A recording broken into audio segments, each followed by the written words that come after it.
Bonjour et bienvenue dans le studio TV de l'Agora du Supply Chain Management. Je suis Jean-Luc Rognon, je suis rédacteur en chef de Supply Chain Magazine et j'ai l'honneur d'animer cette première partie d'une table ronde qui est intitulée L'immobilier logistique en pleine transformation. Alors transformation, pourquoi? Pour de multiples facteurs, notamment l'évolution des usages, la montée en puissance de l'e-commerce, mais aussi les nouvelles technologies, le digital, l'automatisation, et puis évidemment les évolutions réglementaires dont on a vu une manifestation il y a un an avec un nouvel arrêté, mais c'est sans doute une face émergée de l'iceberg. Il y a encore d'autres choses qui ont évolué et peut-être d'autres qui évolueront à l'avenir. Donc la première partie de la première mi-temps, on va dire, de cette table ronde sera consacrée aux évolutions réglementaires et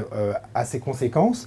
Et la seconde, qui sera animée par Jean-Philippe Guillaume, sera consacrée là plutôt aux évolutions techniques et aux réalisations, justement à la lumière des nouveaux usages et des nouvelles technologies. Donc, je vous propose tout de suite de rentrer dans le vif du sujet de la première table ronde sur les évolutions réglementaires. Je vais présenter nos invités avec lesquels nous allons en discuter.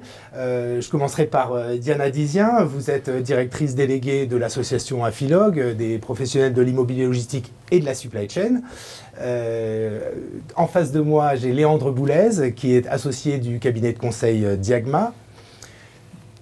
Monsieur Laurent Sabatucci, vous êtes directeur général associé et fondateur du cabinet de conseil en immobilier logistique EOL, Entrepôt Online. Et Brecht Vermander, vous êtes directeur général associé d'Aconstruct, qui est un contractant général et un constructeur de bâtiments logistiques et de bâtiments industriels. Donc, pour peut-être poser le débat, je pense que la première question, naturellement, elle va vers vous, Diana. Afilog a été un des artisans, pour ne pas dire un des principaux artisans, qui ont guidé un petit peu le gouvernement précédent à faire évoluer la réglementation en matière d'immobilier logistique. Il y a eu cet arrêté un petit peu emblématique du 11 avril 2017, où finalement on retient notamment le passage, enfin en tout cas la possibilité de faire des cellules supérieures à 6000 m² pour les entrepôts logistiques. Est-ce que vous pouvez nous brosser assez brièvement mais le changement de paysage et nous dire si pour vous ça correspond réellement à une révolution, ou bien est-ce qu'il y a encore, on abordera après les choses qui restent à faire, mais au moins déjà nous donner un peu votre avis sur cette évolution réglementaire. Alors oui, effectivement, cet arrêté du 11 avril a été très attendu puisqu'il a eu deux vertus. La première, c'était de débloquer une situation qui était très difficile avec l'arrêté d'août 2016 qui était purement et simplement inapplicable. Et la deuxième vertu, c'est d'ouvrir la voie à des dérogations. Donc ça veut dire plus de liberté. C'est-à-dire qu'on a pris complètement le contre-pied de 2016 quand vous dites inapplicable. Juste en deux mots pour qu'on comprenne bien. En 2016, vous aviez dans le texte des choses complètement contradictoires. Il fallait construire par exemple des voies à moins de 8 mètres mais à plus de 20 mètres du bâtiment. Donc là, blocage total de la situation. On ne pouvait plus sortir de projet, les administrations ne savaient plus les instruire. Donc il fallait un texte pour en sortir. Et non seulement on est sorti du blocage, mais en plus on est allé bien plus loin que l'arrêté du 5 août 2002 qui régissait la rubrique 1510 avant, qui couvre la plupart de nos bâtiments. C'est vrai qu'on n'a pas aujourd'hui suffisamment de recul pour savoir si le fait de pouvoir construire plus haut, 12 mètres de hauteur libre, de construire plus grand, des cellules de 12 000 m², est-ce que véritablement ça a apporté quelque chose? On n'a pas d'indicateur aujourd'hui pour le mesurer. En revanche, sur le principe, c'est une grande avancée, c'est quelque chose qu'Afilog demandait de longue date. Mais, il y a toujours un mais, malheureusement, c'est vrai que le choc de simplification qui nous avait été promis par le gouvernement et auquel nous avons participé, il y a eu plein d'ateliers, de groupes de travail, n'a pas véritablement eu lieu. Le grand soir de la simplification de la logistique, on l'attend toujours. Parce qu'en parallèle de ce beau texte du 11 avril, nous avons eu l'autorisation environnementale unique, nous avons eu des textes sur les compensations agricoles, nous avons eu des évolutions des textes sur l'étude d'impact et tout cela est un petit peu compliqué à gérer. Il est compliqué sur le fond et il est compliqué sur l'application. Je vous donne juste un exemple sur le fait d'organiser une enquête publique. Aujourd'hui, il y a cette nouvelle enquête publique unique qui peut être organisée soit par les mairies en charge du permis de construire, soit par les services de l'État en charge de l'instruction des ICPE. Et en fait, parfois, chacun attend l'autre. Donc, on est dans des mises en œuvre qui ne sont pas forcément... il y a encore un flou. Sur les compensations agricoles, pareil. On se dit que, d'après ce que nous remontent nos adhérents chez Afilog, les dossiers ont du mal à être instruits parce que les services eux-mêmes ne savent pas trop comment le faire. D'accord. À cela se rajoute, c'était la perle de la fin de l'année, l'arrêt du Conseil d'État du 6 décembre dernier, par lequel le préfet de région n'est pas maintenu en qualité d'autorité environnementale pour les projets. Donc là, nous sommes dans un dispositif transitoire en attendant de trouver donc, encore... Du coup, on ne sait plus à quel sens ouvrir. Et on a des missions régionales en charge de l'environnement qui co-instruisent les dossiers. D'accord. Juste... Peut-être là rebondir avec Laurent Sabatucci sur les projets. Alors évidemment, on n'a pas forcément un grand recul puisque c'est un texte qui date d'avril 2017, mais est-ce que effectivement vous avez vu des changements dans l'instruction des dossiers, dans la manière peut-être que l'administration ou les DREAL répondent à vos aspirations? Est-ce qu'il y a eu un changement tangible ou bien pour l'instant on est encore dans quelque chose qui se construit au jour le jour?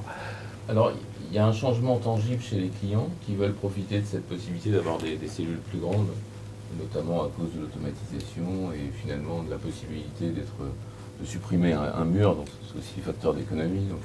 Donc les clients ont saisi cette opportunité pour étudier des cellules. Beaucoup de clients, là, c'est vraiment un appel d'air qui disent « Ah oui, on en profite ». C'est-à-dire la plupart des dossiers clés en main qu'on étudie aujourd'hui sont avec des cellules de 12 000 m². Il y a une réserve à cela, c'est que forcément, quand on fait des études de flux thermique, on simule l'incendie d'une cellule. Si on simule l'incendie d'une cellule de 12 000, les flux thermiques sont plus importants que si on simule l'incendie d'une cellule de 6 000. Donc ça peut avoir un effet néfaste sur les flux thermiques au titre de la parcelle. Donc voilà, ça peut avoir des complexités. Mais dans les faits, nous ce qu'on constate, c'est que c'est plutôt pas le cas et que les cellules de 12 000, à mon avis, vont devenir le standard. Du côté de l'administration, on n'a pas trop de problèmes avec les DREAL sur la cellule de 12 000. Ils connaissent le texte et ils le gèrent. En revanche, c'est plus avec les pompiers qui sont plus attentifs aux problématiques de sortie de secours et qui ont moins aujourd'hui intégré de mon expérience, qui est encore récente, ces grandes cellules avec les impacts en termes de risque. Parce que du coup, effectivement, comme on est moins dans une standardisation, forcément, il y a aussi des demandes de pouvoir prouver qu'on est aux normes, quoi, finalement. Là ça reste un peu à les pompiers peuvent avoir un point de vue qui va au-delà du texte et une appréciation qui est vraie, une appréciation du risque qui va au-delà du texte. Et donc, effectivement, dans des cellules de 12 000 m², vous avez forcément une appréciation différente du risque incendie et des problématiques de sortie de secours, puisque vous êtes des distances qui peuvent être plus longues, surtout si vous avez des mezzanines. Donc, on a des problématiques d'appréciation des pompiers. Mais encore une fois, moi, je suis plutôt positif. Je vois que les projets, on vient d'avoir PCI-CPE sur un projet en Ile-de-France avec des cellules de 12 000, sans aucune contrainte complémentaire et sans délai complémentaire. Donc je constate, on en travaille ensemble également, je constate que ça va, à mon avis, ça va devenir le nouveau standard. D'accord. Voilà. Léandre, peut-être sur les besoins en supply chain de vos clients, ce que disait Laurent sur finalement qu'il y a un certain nombre d'entreprises qui disent oui, bah, très bien, le 12 000 m², je prends. Est-ce qu'il y a vraiment des besoins particuliers? C'est en termes de massification, pouvoir aussi changer peut-être les process internes à l'intérieur de l'entrepôt. Comment ça se traduit? Est-ce que vous avez aussi ce type de projet depuis un an? Oui, absolument. Ce que Diana et Laurent viennent d'évoquer, on le voit sur le terrain, sur un certain nombre de dossiers avec nos clients. Aujourd'hui, il y a encore des clients qui se disent finalement le 6 000 ça me suffit, ça me va bien, c'est beaucoup plus flexible. C'est-à-dire que quand on est en 12 000, ça limite les catégories CPE, les classes CPE qu'on peut stocker dans la cellule. Donc un client qui ne sait pas trop de quoi sera fait son avenir en termes de classe, parce que il CPE peut préférer encore faire du 15, 6 000 parce que c'est 15-10 uniquement, enfin pas tout à fait uniquement mais presque. Donc le point là à dire, c'est un client qui est quand même encore sur un process classique avec de la préparation en allée standard, avec du stockage en hauteur, en paletier, etc. Finalement, une 12 000 ou une 6 000, c'est juste un mur en moins, mais ça ne change pas grand-chose à son processus, pour ne pas dire pas du tout. Donc s'il se dit, je ne sais pas trop de quoi l'avenir sera fait, il y a encore des clients qui disent, allez, je fais en 6 000 et on ne se pose pas de questions. Peut-être aussi, c'est le risque, comme disait Laurent, vis-à-vis des pompiers, le risque aussi d'allonger un peu de toute manière, on voit un rallongement. De toute manière, en ce moment, en tout cas, on anticipe aujourd'hui des dossiers longs sur tout ce qui est dossier environnemental unique. Tout ce qu'a exprimé Diana, on le retrouve sur le terrain, avec en plus des différences d'appréciation d'une région à l'autre qui sont significatives, voire d'un département à l'autre, puisque les pompiers sont. Mais ce qui était déjà le cas, là ça s'aggrave. Ce qui était déjà le cas, mais comme il y avait eu une stabilité pendant longtemps, finalement les choses c'était à peu près, avaient convergé tranquillement, à peu près, pas complètement, et là forcément il y a une nouveauté, donc nouveauté, chacun se dit ah mais je l'interprète comment. Et encore une fois, on est face à des acteurs locaux, quand on les rencontre, que ce soit les pompiers, les DREA, les différentes entités, toutes pleines de bonne volonté, mais parfois un peu perdues. Et forcément, quand elles sont perdues, elles disent « Oula, on va réfléchir », et donc ça ralentit les process. Et le dossier environnemental unique aujourd'hui, y compris les contraintes du fait que, même si on a le permis de construire, on n'a pas le permis d'exploiter, donc on ne peut pas aujourd'hui, on ne peut plus, contrairement à ce qu'on pouvait faire avant, démarrer le moindre travaux sur le terrain tant qu'on n'a pas tous les permis. Ça rallonge les délais. Donc on est plutôt sur un allongement des délais au total. Et on voit bien que même des zones pourtant inscrites comme zone logistique au PLU, il faut faire des dossiers extrêmement complets et qui prennent du temps, ne serait-ce que effectivement les enquêtes publiques. Mais on se dit, mais alors pourquoi on a fait une enquête publique sur la zone logistique pour la refaire quand enfin on met un entrepôt sur la zone en question? Mais alors si on n'a pas le permis, vous dites si on n'a pas le permis de construire et l'autorisation d'exploiter, comment ça se passe en Belgique et aux Pays-Bas, parce que Construct est aussi très, très bien implanté dans ces pays-là. Vous construisez des entrepôts grande hauteur. Est-ce qu'on a vraiment une grosse différence en termes de législation et de réglementation dans ce domaine-là? Je pense qu'effectivement, il y a une grande différence au niveau de la réglementation en France, en Belgique, aux Pays-Bas. Mais vu de la Belgique, par exemple, la France, parce que nous, on a souvent effectivement tendance à dire ouais, les cellules de 6 000 m², puis on est très contraint, etc. Vu du reste de l'Europe, on est effectivement connu comme ayant une réglementation. C'est plus contraignant, et effectivement, je rejoins un peu contraignante. Je rejoins le fait qu'effectivement, aujourd'hui, on dépose un permis de construire, on obtient le permis de construire, mais on ne démarre pas les travaux. Ce qui n'est pas le cas, par exemple, en Belgique. On dépose un permis, on arrive à démarrer les travaux. Donc ça, c'est déjà différent parce qu'en fait, on ne doit pas déposer en parallèle les deux demandes, en fait. Donc ça, c'est déjà différent. On note, et c'est une très bonne chose, qu'effectivement, la réglementation est en train d'être moins contraignante, on va dire, mais en France, particulièrement, elle reste encore plus contraignante que sur des autres pays. Qui fait qu'aujourd'hui, c'est une très bonne évolution, mais on n'est pas encore... il y a encore un travail à faire, à mon avis, pour être juste sur le point particulier, puisque finalement, cette évolution, si on reste sur cet arrêté, il ne concerne pas les bâtiments grande hauteur, par exemple. Est-ce que en termes de bâtiments grande hauteur, puisque vous avez déjà l'expérience aussi d'en avoir construit quelques-uns en France, est-ce qu'il y a des évolutions réglementaires qui vous semblent indispensables par rapport à votre expérience dans d'autres pays? Les premiers bâtiments grande hauteur, on les a réalisés il y a 15 ans en Belgique. C'était plutôt des dossiers qui répondaient à, si je fais le comparatif, en 15-11, plutôt des bâtiments froid négatif, parce que là, on veut tout de suite densifier au maximum et automatiser au maximum en froid négatif. Si on regarde en France, les mêmes typologies de bâtiments, les mêmes demandes logistiques, les réalisations sont beaucoup plus contraignantes en France, les réglementations applicables sont beaucoup plus contraignantes en France qu'en Belgique. Pour vous faire le comparatif, on construit à l'heure actuelle un bâtiment de 12 000 m² en une cellule en froid négatif. Non d'ion fumé, il y a les limites, les distances vis-à-vis des limites des propriétés sont beaucoup plus light qu'en France. Donc, l'automatisation, c'est quelque chose d'international, c'est pas quelque chose qui est, on va dire, réglementé par pays. Donc l'industrie interprète d'une même manière l'automatisation, mais si on rajoute une réglementation qui est plus contraignante en France, le résultat c'est qu'effectivement au niveau de la compétitivité de ce type de bâtiments, la France elle est un peu... C'est le cas, Laurent? Oui, je vais juste ajouter qu'en dehors de la réglementation spécifique à la logistique, aux ICPE, de toute façon, les PLU en France, en général, plafonnent la hauteur à 15 mètres dans la plupart des zones industrielles. Donc le sujet de la grande hauteur, il est déjà, d'un point de vue urbaniste, très compliqué à régler. Il faut changer des PLU. La plupart des élus locaux n'ont pas du tout envie d'avoir des immeubles de 25 mètres ou de 30 mètres aux portes des villes. Donc, à mon avis, il y a beaucoup de pédagogie à faire. Avant de pouvoir déployer des immeubles grande hauteur. Il y en a quelques-uns. Il y en a quand même quelques-uns. Il y en a quelques-uns. 42 mètres. Oui, dans quelques zones spécifiques, vraiment très identiques. Alors comment on y arrive là? On fait une modif de PLU. C'est un travail de plusieurs années. On fait une modif de PLU pour passer la hauteur qui était de 15 mètres à 40 mètres. Il faut qu'il y ait une enquête publique, il faut que tout le monde soit d'accord, qu'il n'y ait pas de recours. On est dans des process où il faut vraiment être très volontariste, très motivé pour aller au bout. Raison pour laquelle, la plupart du temps, les gens se disent, bon, finalement, le terrain en France n'est pas encore trop cher, je vais faire l'étalement urbain.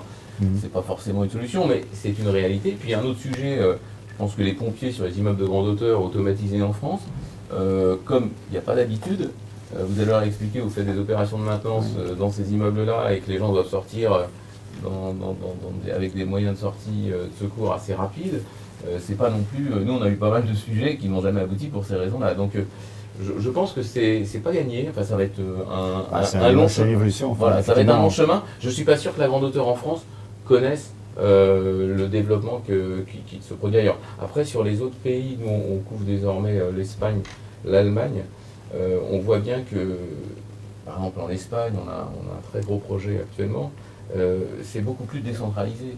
Donc on est dans des logiques qui sont... Grosso modo, ce qu'on fait en 12 mois en France, on le fait en 6 mois en Espagne, et on a moins de doctrines, j'allais dire, étatiques, qui font qu'on est dans des politiques plus décentralisées, où on peut tout à fait, et comme en Italie d'ailleurs, on peut tout à fait obtenir des permis et des autorisations exploitées beaucoup plus rapidement qu'en France. Mais ça a toujours été le cas. Moi, je n'ai pas le sentiment que la situation de ce point de vue-là ait changé. Si ce n'est qu'effectivement, il y a quelques incertitudes complémentaires sur les textes que tu évoquais. Il y en a, c'est vrai que ça... Et un impact sur les délais. C'est vrai qu'aujourd'hui, ce qui pose vraiment difficulté, ce sont les délais. Les délais du fait qu'avec l'autorisation environnementale unique, le permis n'est plus exécutoire de suite. Des délais liés à des organisations internes des services pour appliquer ce nouveau texte. Alors, pour aider justement à une harmonisation de l'application du texte, il y a un guide d'application qui est sorti il y a peut-être une quinzaine de jours et qui devrait peut-être uniformiser un petit peu tout ça. Mais c'est un guide d'application à destination de... À destination des services instructeurs, des pompiers, de nous, utilisateurs. Voilà. L'avantage on a le texte, effectivement, le guide fait qu'on explique correctement l'application du texte. et qui fait qu'on uniformise beaucoup plus l'interprétation du texte. Et ça, c'est quand même une très bonne chose sur les bâtiments qu'on a réalisés, enfin spécifiques, on va dire, grand auteur, autoportant. Là, l'interprétation au Finistère est différente que je vais dire, grenouise, quoi. Donc c'est une autre approche et je pense que ça, c'est une très bonne évolution.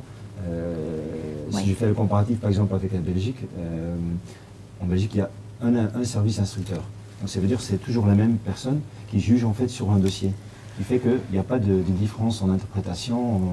Enfin, voilà, au niveau des dérogations, on interprète toujours de la même manière. C'est vrai qu'en France, ça, je pense que c'est une bonne chose. On a deux spécificités. C'est déjà le fait qu'on a deux réglementations, la réglementation de l'urbanisme et la réglementation de l'environnement. Donc deux procédures qui ne sont pas miscibles, c'est l'eau et l'huile. Et c'est un peu une bonne image, ouais. Oui, parce qu'on a essayé de proposer des procédures intégrées, mais il faudrait remettre à plat des fondamentaux du droit français et ce n'est pas envisageable. Et la deuxième spécificité française, c'est que nous sommes les seuls en Europe à avoir les entrepôts comme installation classée. Donc, dans d'autres pays, vous avez des entrepôts Céveso. Bon, certes, ce sont des objets qui présentent un niveau de danger certain. C'est le seul pays en Europe. Nous sommes le seul pays. Donc, nous avons quelque chose comme 8000 établissements logistiques ICPE, alors que d'après le droit européen et d'après ce qui se passe dans d'autres pays, on devrait en avoir quelques centaines. Qui sont classés et qui peuvent aussi être soumis à une fiscalité, enfin qui peuvent être considérés comme des sortes d'usines de plus en plus. Enfin ça c'est encore un autre sujet. Est-ce que là est-ce qu'on est les seuls en Europe aussi, sans doute sur cette là, c'est vrai que la comparaison sur le plan fiscal est plus difficile à faire. On a essayé de regarder chez Afilog quelle est la part de la fiscalité dans le loyer. Donc la France a quand même un grand avantage, nos loyers sont relativement bas, je crois qu'ils sont les plus bas en Europe après la Pologne. Donc ça, c'est un atout compétitivité important qui compense un petit peu ces questions de délai et qui font que parfois... Aussi, oui. Bon, du coup, l'utilisateur accepte d'attendre des fois, parce qu'on a un tas d'avantages. Néanmoins, le niveau des taxes augmente. Le loyer, parfois, il peut atteindre 30 à 40% du loyer. La taxe. Et la taxe, les différentes taxes, parce qu'on a 16 taxes à peu près. D'accord. Avec une spécificité en Ile-de-France. Sur les bâtiments anciens, excuse-moi, je t'interromps. Oui. Sur les bâtiments neufs, c'est ce chiffre-là, mais sur les bâtiments anciens qui sont un peu décotés, nous, on a des exemples, on a loué des entrepôts 25 €, il y a 20 € de taxe foncière. Oui, donc la taxe foncière représente l'équivalent pratiquement du loyer perçu. On arrive à des niveaux qui sont complètement... Sur les bâtiments anciens un peu décotés, les niveaux de taxe foncière restent très élevés. Et les loyers étant plus bas, on arrive à des situations qui sont aberrantes. Est-ce que, Léandre, ce problème d'attractivité, si on peut parler comme ça, est-ce que justement il se pose comme ça pour certains grands groupes qui vont dire moi je vais pas mettre mon centre logistique en France et je vais le mettre en Belgique ou je vais le mettre en Espagne, ou bien on n'en est pas à des gros projets comme ça? Pour être très direct, on n'en est pas là pour deux raisons. D'abord, la raison, c'est qu'il y a une raison géographique, c'est-à-dire que quand on met un entrepôt, on réfléchit d'abord par rapport à la zone de distribution qu'il va couvrir, par rapport au flux, par rapport à tout ça, et qu'on ne déplace pas un entrepôt à des centaines de kilomètres juste pour une question de loyer, j'allais dire. Mais quand ça se joue c'est qu'il se construit encore côté de la frontière, en région parisienne, alors que sûr. les coûts sont explosifs en région parisienne, mais quand on veut livrer la région parisienne, c'est quand même pas le choix d'être pas là. Donc ça, c'est le premier point, en tout cas pour tout ce qui est distribution en général. Le deuxième point, après la notion même de géographie de l'amont et de l'aval de l'entrepôt, ce qui va entrer fortement en ligne de compte, c'est tout le volet social, c'est-à-dire la disponibilité de ressources de main-d'œuvre sur la région. Il y a des zones qui sont beaucoup plus tendues que d'autres, et c'est plus ça qui va quand même diriger la localisation d'un entrepôt que les coûts du foncier. C'est-à-dire que tout ce qu'on vient de dire là, ça rend plus pénible un projet, il faut regarder plus longtemps à l'avance, ça va le rendre un peu plus coûteux ou un peu moins coûteux. Oui, ça rallonge, il faut regarder plus loin en avant, mais fondamentalement, ça ne va pas changer la localisation. Enfin, sur tous les projets qu'on a menés depuis, j'allais dire, 4-5 ans à peu près chez Diagma, on a déplacé aucun entrepôt en dehors de France, juste pour des raisons de coût du foncier. On pourrait le déplacer d'une région à l'autre, par contre, d'une région à l'autre, pas mis un peu à la marge. Bon, il y a la Talif en Ile-de-France, c'est sûr que si on se met à 3 km de l'autre côté de la Talif, c'est juste pour... La Talif, c'est une taxe spécifique à l'Île-de-France sur les surfaces construites et les surfaces de... Alors que qui est différente suivant qu'on parle des parkings, des bureaux, y compris sur les parkings, hein, c'est quand même assez particulier. Bon. Mais voilà, donc si on n'est pas loin de la frontière, autant se mettre de l'autre côté, mais c'est à la On échappe aussi à l'agrément. Oui, ça c'est un autre vrai sujet, oui. Il y a quelques cas, mais c'est vraiment à la marge. C'est quand même un atout. C'est quand même un atout. La France a beaucoup de fonciers. Oui, bien sûr. C'est l'atout numéro un. Voilà, et en fait, vous avez des prix de mètre carré par mètre carré qui sont vraiment bas, quoi. Enfin, si on compare en Europe, vous avez les prix, j'imagine, les plus bas. La différence, il y a la taxe foncière qui s'ajoute et qui n'est pas toujours le cas dans les autres pays, mais c'est quand même un atout. Et bon, à la marge, je suis... Il y a une ou deux régions qui sont plus tendues. Très clairement, aujourd'hui, les projets sur le sud, du fait simplement de la géographie du lieu, hein, les projets sur le sud-est de la France, c'est plus compliqué, simplement parce que c'est plus montagneux, qu'il y a moins de terrain plat, qu'il y a moins de terrain adapté. Plus de contraintes aussi simplement liées à la densité de population, etc. A contrario, aujourd'hui, clairement, quel que soit le type d'entrepôt que vous faites, dans le nord et dans l'est de la France, il n'y a pas véritablement de difficulté à trouver le terrain qui va bien, au prix qui va bien, avec les effectifs. On est très attractif de ce point de vue. C'est exceptionnel. C'est un atout qu'il faut... Mais ça ne justifie pas d'avoir une réglementation extraordinaire par rapport aux autres Européens. On dit par exemple, que ça a la marge effectivement qu'au niveau des frontières, il y a des bâtiments qui ne sont pas construits donc du coup en France, plutôt ou en Belgique, en Allemagne, etc. Mais c'est quelque chose qui est vrai. On a, si nous on regarde au niveau du Nord, enfin en Belgique en tout cas, on a construit une vingtaine de bâtiments grande hauteur parce que la réglementation elle est moins compliquée et ça n'a rien à voir avec le prix de foncier qui est 10 fois le prix qu'en France. Mais en tout cas de compte, on ne juge pas sur le prix parce que l'automatisation coûte beaucoup plus cher, etc. Mais ils ne sont pas construits en France. Alors, il ne faut pas oublier que la grande hauteur est adaptée quand il s'agit, et vous parliez tout à l'heure du frein négatif, quand il s'agit de stocker des palettes en masse. Ce qu'on voit aujourd'hui en tendance, tous les nouveaux entrepôts, on a beaucoup plus avec des e-commerçants ou des commerçants, mais qui ont une activité de commerce de plus en plus importante. Or, ces activités-là, elles demandent de la surface et pas du volume. Et c'est tous les sujets qu'on a en ce moment, je verrai aussi sur plusieurs dossiers, avec d'autres dossiers. C'est-à-dire aujourd'hui, on n'a plus besoin, on n'est plus dans un phénomène où l'entrepôt est un lieu de stockage dans lequel on fait de la préparation, mais c'est le contraire. C'est un lieu de préparation dans lequel on fait aussi un peu de stockage, mais il faut quand même avoir un peu de marge devant soi. Vous nous avez fait un peu de teasing là, mais sur les projets, sans dévoiler les projets, mais qu'est-ce qui change? Est-ce que là, on voit des là, c'est peut-être un petit peu aussi pour préparer la deuxième mi-temps de cette table ronde, mais simplement, on voit des entrepôts un peu atypiques, alors soit des XXL, soit des doubles étages, soit des entrepôts comme l'entrepôt Amazon à Bretigny, où on n'a pas vraiment vu, enfin jamais ce type de configuration. Est-ce qu'il y a vraiment des choses comme ça sur lesquelles vous travaillez aujourd'hui? Oui, absolument. On va en tendance, alors après, il y aura toujours... on pourra tout, hein, c'est pas systématique, mais en tendance, on va vers des entrepôts multiniveaux, simplement pour optimiser le coût de la surface. C'est-à-dire que quand on fait un entrepôt standard, ça coûte à peu près le coût de la construction, donc hors terrain, etc. Sur un bâtiment tout à fait standard, on est autour de 400 € à peu près du mètre carré construit. Mais si on fait une mezzanine à l'intérieur, la mezzanine elle-même coûte moins de 200 €. Donc si on veut de la surface... Mais alors multiniveau, c'est-à-dire avec des mezzanines ou multiniveau Amazon, c'est vraiment des niveaux. Oui, c'est ça. Eux, ils ont été dans le lourd.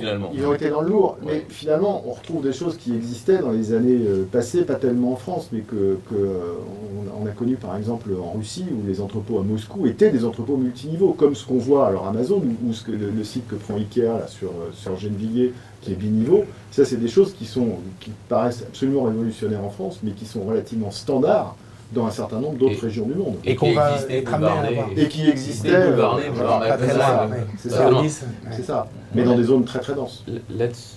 Oui, non, je dis c'est comme le vélo ou le tramway, on redécouvre le passé aujourd'hui. C'est un retour de balancier. Je pense que le grand tournant quand même, c'est qu'Amazon a validé que les bâtiments spécifiques avaient du sens pour des investisseurs institutionnels. Et donc, à partir du moment où les investisseurs se sont dit finalement les bâtiments vont être mécanisés, vont être plus spécifiques, et on valide ça comme une donnée d'entrée, et on finance les opérations, ça a ouvert un champ beaucoup plus large aux preneurs, aux occupants, qui ont pu intégrer cette spécificité. Parce que jusqu'à présent, un investisseur institutionnel, quand vous alliez le voir pour lui dire « Regardez, je veux mettre 2 niveaux, des mezzanines, choses comme ça », il vous dit « Halte là, j'en veux pas ». Depuis qu'Amazon a déployé son schéma logistique et finalement tous les investisseurs ont dit ouais c'est formidable, on veut ce type d'actifs. Il y a peut-être aussi certaines facilités pour avoir les autorisations que d'autres n'ont pas, mais en tout cas c'est pas. Oui, je ne sais pas. En tout cas, certains projets ont montré qu'on pouvait avoir des autorisations en 100 jours, voilà, en 3 mois, donc c'est faisable. C'est ça. Avec une préparation en amont, une discussion avec les services, mais qu'on fait systématiquement sur les projets. Mais quand on veut, c'est possible. Il faut que ça devienne la règle. Quand vous voyez les bâtiments ou le contenu du bâtiment, c'est-à-dire toute la mécanisation qui est à l'intérieur, et Amazon n'est pas le plus lourd de ce côté-là, les derniers bâtiments construits pour certaines régions Leclerc, typiquement, sont beaucoup plus denses. Quand la méca qui est à l'intérieur du bâtiment fait 4 fois le prix du bâtiment, finalement, c'est logique que le bâtiment soit spécifique, parce que c'est tellement spécifique à l'intérieur que ce ne sera pas utilisable dans une autre configuration. C'est vrai que ce soit pour de l'entrepôt multi-étage ou pour de l'entrepôt classique, on construit beaucoup plus autour d'un process qu'on ne le faisait avant. Avant, on construisait une boîte et on casait le process dedans, et là, on habille un process. Et ça a été validé par les investisseurs, ce qui n'était pas le cas pendant longtemps, et ce qui limitait la possibilité de mécaniser, d'automatiser. Est-ce que, pour conclure, Diana, est-ce que vous pouvez juste nous donner quels sont aujourd'hui si j'ose dire, les chevaux de bataille d'Apilogue sur ce terrain de la réglementation? Qu'est-ce qui reste vraiment d'urgent à régler en quelques points pour savoir un petit peu où on en est? Et justement, dans cette transformation, on l'a bien compris, finalement, il y a quand même des choses qui se passent. Il y a encore des choses assez à changer. Donc, alors, c'est vrai que la question majeure reste les délais. On ne peut pas faire attendre un utilisateur 18 mois, ce n'est pas raisonnable. Parce qu'on nous avait annoncé aussi là, du 9-12 mois au lieu du 12-15 mois. En enregistrement, c'est possible. En enregistrement, c'est une procédure qui fonctionne super bien. Donc, nos chevaux de bataille sont à la fois législatifs et réglementaires. Réglementaires, nous souhaiterions que des rubriques classiques, 15-10, tout ce qui n'est pas Céveso, tout ce qui n'est pas IED, puissent être massivement basculés en régime de l'enregistrement. Et c'est quelque chose qui est entendu aujourd'hui par l'administration. On sent un changement d'état d'esprit de l'administration. Oui, 15-11 aussi. La 15-11 est majoritairement aujourd'hui en enregistrement, donc le sujet ne se pose pas tellement. Et sur le plan législatif, on est dans une année vraiment charnière parce qu'on est passé de l'autre côté d'une logique de simplification centralisée à une logique de simplification décentralisée. Aujourd'hui, chaque projet de loi doit avoir un volet simplification. C'est quelque chose, c'est une volonté du gouvernement. Et là, dans les projets qu'on a vus, le projet Société de confiance, le projet de loi droit à l'erreur ou société de confiance, le projet de loi Élan sur lequel on travaille actuellement, le projet de loi Pacte qui vont arriver, il y a énormément de dispositions auxquelles on peut se raccrocher sur l'urbanisme et sur l'environnement. Des évolutions sur les projets que l'on construit en ZAC, pouvoir faire peut-être une déclaration de conformité à l'étude d'impact de la ZAC plutôt que de refaire toute l'étude 4 saisons, tout ça. On a vraiment là une fenêtre de tir en 2018 qui est importante et je finirai avec le sujet fiscal. Donc l'engagement que le gouvernement a pris lors de la discussion du projet de loi des finances 2018 est tenu, à savoir créer un groupe de travail qui règle définitivement cette question épineuse et douloureuse de la requalification des bâtiments logistiques en bâtiments industriels. Un rapport doit être rendu au Parlement pour enfin proposer une règle claire. Afilogue participe bien évidemment à ces travaux. Ce rapport, on l'attend. On l'attend depuis longtemps, puisque la question des requalifications, elle est ancienne, elle date de plusieurs années. Vous avez bon espoir que ça se règle cette année? Oui, on a été enfin entendu, que ce soit par M. Darmanin lui-même, par son cabinet, par la DGFIP à ses plus hauts niveaux. On sent que là, les choses vont bouger. Et c'est vrai qu'on sent quand même qu'il y a une certaine élasticité de l'implantation de certains gros bâtiments. Donc, effectivement, pour la distribution, on ne va pas pouvoir livrer la France depuis l'Allemagne, mais il y a quand même des gros objets qui pourront se localiser ailleurs, en Belgique, aux Pays-Bas, et créer non seulement du trafic sur les routes, mais un manque à gagner en termes d'emploi.